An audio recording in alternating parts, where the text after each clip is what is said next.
Sa tubig hanggang 20 meters. Si Action 4 kasi hanggang 18 meters lang siya. So, nadagdagan siya ng 2 meters sa lalim. So, saved siya for like fresh water. Pag gagamitin mo sa salt water, kailangan banlawan lang.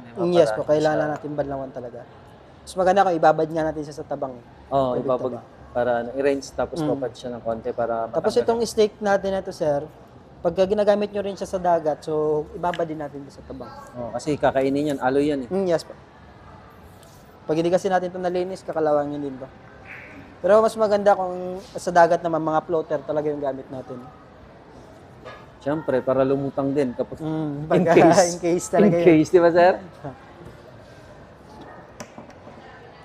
Okay, salamat kay Sir Marvin. Marami tayong natutunan ngayon. As beginner, siyempre, kailangan malaman natin yung mga basic at saka do's and don't na dapat nating gawin sa ating unit.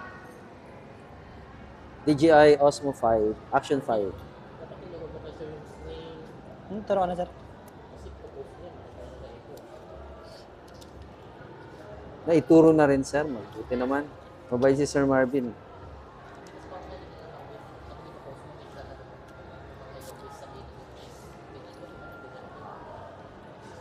Magaling, magaling. Sa information, sir, magaling itong batang.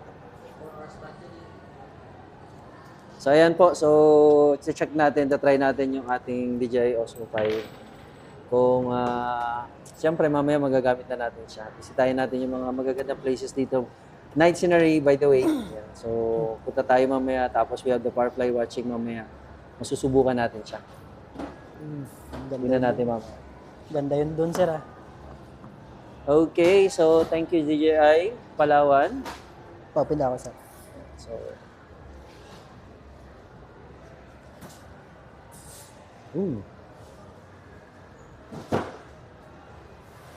tagal lang.